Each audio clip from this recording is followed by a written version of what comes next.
রাসূল কারীম সাল্লাল্লাহু আলাইহি সাল্লাম বলছেন, মুনাফিকের জন্য 2 ওয়াক্ত নামাজ হচ্ছে কঠিন, সালাতুল ইশা এবং সালাতুল ফজর। এই 2 ওয়াক্ত নামাজ হচ্ছে মুনাফিকদের জন্য কঠিন। এবং মুনাফিকরা এরাও কিন্তু নামাজ পড়ে। এরা যখন নামাজ পড়তে মসজিদে আসে, এরা গুরুত্ব সহকারে আল্লাহকে স্যাটিসফাইড করার জন্য তারা নামাজ পড়ে না।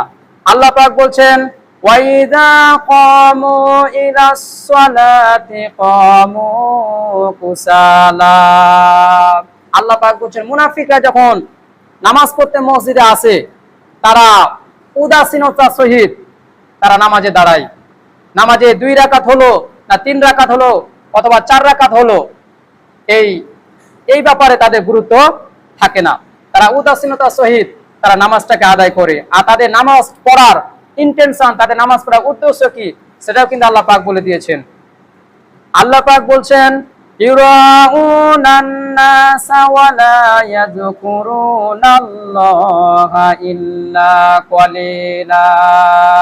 আল্লাহ পাক বলছেন, তারা নামাজটাকে আদায় করে মানুষকে দেখানোর জন্য, তারা আল্লাহকে স্যাটিসফাইড করার জন্য, আল্লাহকে ডিলাইটেড করার জন্য তারা নামাজ আদায় করে না। তারা মানুষকে দেখানোর জন্য তারা নামাজটাকে আদায় করে। এজন্য আমরা যদি সফলতা পেতে চাই, আমরা যদি জান্নাতে যেতে চাই, নামাজের কোনো বিকল্প নাই। সম্মানিত মুসল্লিবৃন্দ, এ পর্যায়ে আমরা আলোচনা করব নামাজের কি কি ফজিলত রয়েছে। এই বিষয়ে সংক্ষিপ্ত আর কয়েক মিনিট কথা বলতে চাই ইনশাআল্লাহ। নামাজের 1 নম্বর ফজিলত হচ্ছে, নামাজ হচ্ছে এমন একটি ইবাদত, যারা নামাজ পড়বে কিয়ামতের ময়দানে তাদের কোনো ভয় থাকবে না, তাদের কোনো দুঃখ থাকবে না। আল্লাহ রাব্বুল আলামিন বলেন, ইন্নাল্লাযীনা আমানু ওয়া আমিলুস সলিহাতি ওয়া কামুস সালাত ওয়া আতাউয যাকাতা লাহুম আজরুহুম ইনদা রাব্বিহিম ওয়ালা খাউফুন আলাইহিম ওয়ালা হুম ইয়াহজানুন।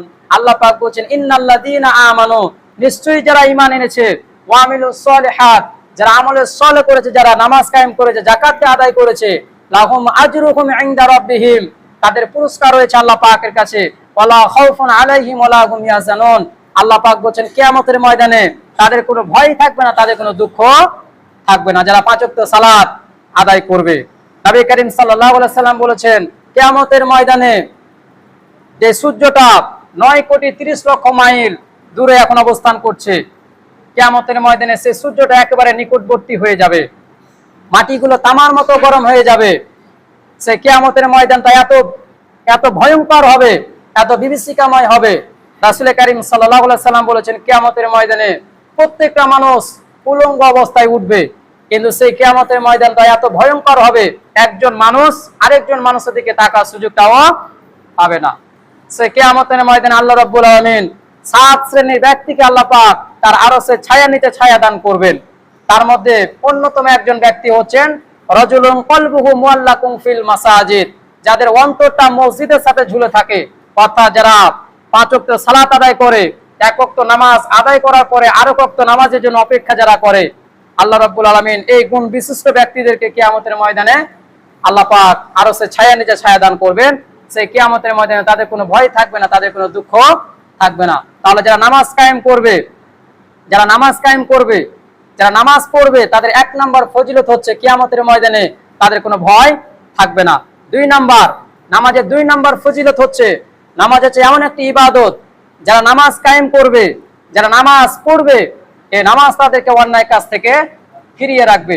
আল্লাহ রাব্বুল আলামিন 29 নম্বর সূরা আনকাবুতের 45 নম্বর আয়াতে আল্লাহ পাক বলেছেন, ইন্নাস সালাতা তানহা আনিল ফাহশাই ওয়াল মুনকার। আল্লাহ পাক বলেছেন, ইন্নাস সালাতা তানহা আনিল ফাহশাই ওয়াল মুনকার। Surely prayer keeps away from indecency and evil. নিশ্চয়ই নামাজ মানুষদেরকে অন্যায় কাজ থেকে, খারাপ কাজ থেকে ফিরিয়ে রাখে। আপনার নামাজ যদি অ্যাকুরেট ভাবে হয়, সঠিকভাবে যদি আপনি নামাজ কায়েম করতে পারেন, নামাজ পড়তে পারেন, সেই নামাজ আপনাকে অন্যায় কাজ থেকে ফিরিয়ে রাখবে, আপনাকে খারাপ কাজ থেকে ফিরিয়ে রাখবে। তাহলে নামাজের 2 নম্বর ফজিলত হচ্ছে, যারা নামাজ পড়বে, নামাজ তাদেরকে অন্যায় কাজ থেকে ফিরিয়ে রাখবে। নামাজের 3 নম্বর ফজিলত হচ্ছে, নামাজ পড়লে মানুষের গুনাহগুলো মাফ হয়ে যায়।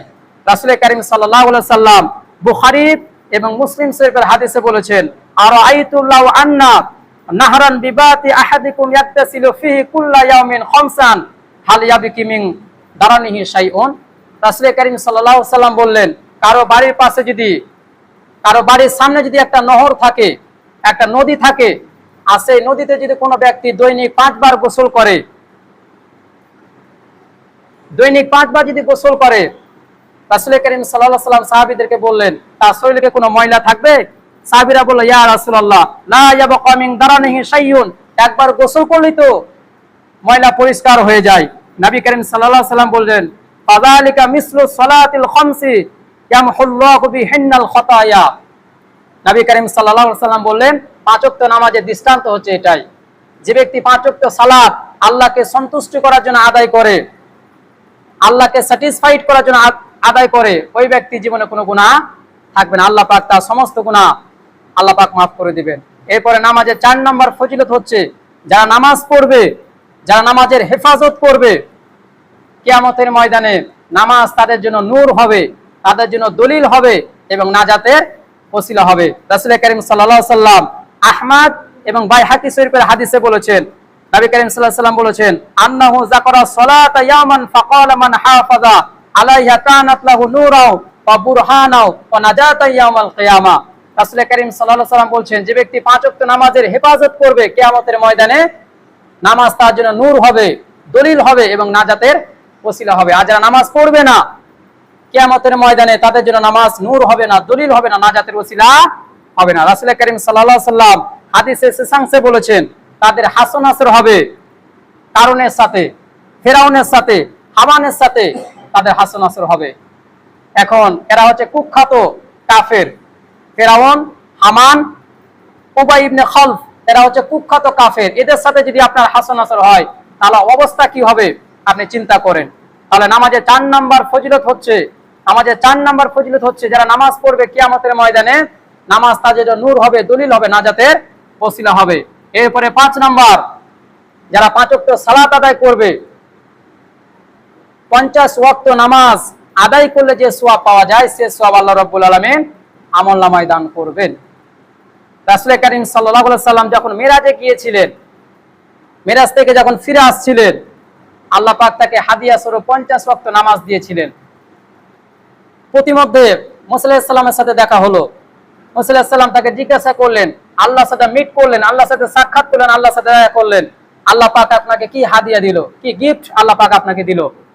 নবী করিম সাল্লাল্লাহু আলাইহি সাল্লাম বললেন, আল্লাহ পাক আমাকে 50 ওয়াক্ত নামাজ দিয়েছেন। মুসা আলাইহিস সালাম বললেন, আপনার উম্মতেরা এই 50 ওয়াক্ত নামাজ আদায় করতে পারবে না, কারণ আমার উম্মতের উপরে মাত্র কয়েক ওয়াক্ত নামাজ ফরজ করা হয়েছিল, তারা সেটা আদায় করতে পারে নাই। এই 50 ওয়াক্ত নামাজ কিভাবে আদায় করবে? আল্লাহর কাছে যান, আপনি কমিয়ে নিয়ে আসেন। ফাইনালি 5 ওয়াক্ত নামাজ, এটা ডিসিশন হলো, ফাইনাল হলো। আর নবীজি বললেন, যে ব্যক্তি 5 ওয়াক্ত নামাজ আদায় করবে গুরুত্ব সহকারে, আল্লাহকে সন্তুষ্টি করার জন্য 50 ওয়াক্ত নামাজ পড়লে যে সওয়াব পাওয়া যায়, সেই সওয়াব আল্লাহ রাব্বুল আলামিন আমলনামায় দান করবেন। এরপরে 6 নাম্বার, যারা নামাজ পড়বে আল্লাহ রাব্বুল আলামিন তাদেরকে জান্নাতে দাখিল করবেন। আল্লাহ রাব্বুল আলামিন 23 নাম্বার সূরা মুমিনুনের 9 থেকে 11 নম্বর আয়াত আল্লাহ পাক বলছেন, ওয়াল্লাযীনা হুম আলা সালাওয়াতিহিম ইউহাফিজুন। আল্লাহ পাক বলছেন, যারা নামাজের হেফাজত করবে, অর্থাৎ 5 ওয়াক্ত সালাত যারা আদায় করবে, উলাইকা হুমুল ওয়ারিসুন আল্লাযীনা ইয়ারিসুনাল ফিরদাউসা হুম ফিহা খালিদুন।